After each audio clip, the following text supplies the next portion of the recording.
Hello guys, Ashu किचनमध्ये आपलं मनापासून स्वागत आहे. आज आपण होलिका दहननिमित्त पुरणपोळी स्वयंपाक बनवणार आहोत. त्यासाठी हरभऱ्याची डाळ व्यवस्थित धुवून कुकरमध्ये 3 शिट्ट्या काढून घ्यावी आणि त्याचं पाणी गाळणीने गाळून बाजूला कढीसाठी काढून ठेवावे. बाकी पुरण चाळणीमध्ये गूळ टाकून व्यवस्थित स्मॅश करून घ्यावे.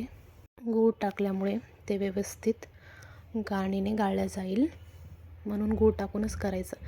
मग कढईमध्ये 1 स्पून तूप घेऊन त्यामध्ये सर्व पुरण टाकून शिजवून घ्यायचं.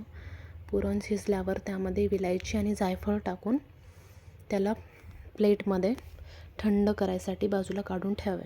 आता आपण कढी बनवून घेऊया. कढीसाठी लागणारे साहित्य: कांदा, मिरची आणि खोबर याची पेस्ट चांगलं भाजून, कोथिंबीर, कढीपत्ता, अद्रक लसूणची पेस्ट, चिंचेचे पाणी आणि काळा मसाला आणि न गूळ टाकता बाजूला ठेवलेलं पुरण.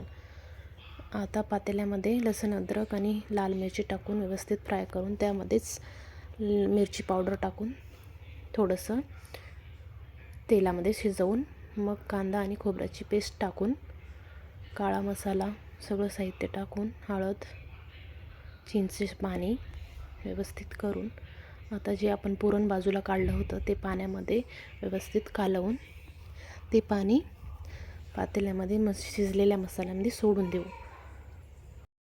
गरजेनुसार त्यामध्ये गरम पाणी मिसळून घ्या.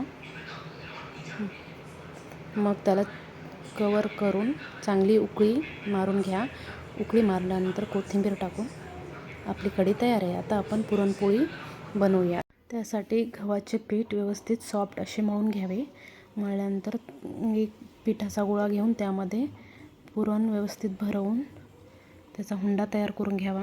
हुंड्याला व्यवस्थित सगळीकडे मध्ये पुरण पसरवून कोरडे पीठ टाकून हळू हाताने लाटून घ्यावे.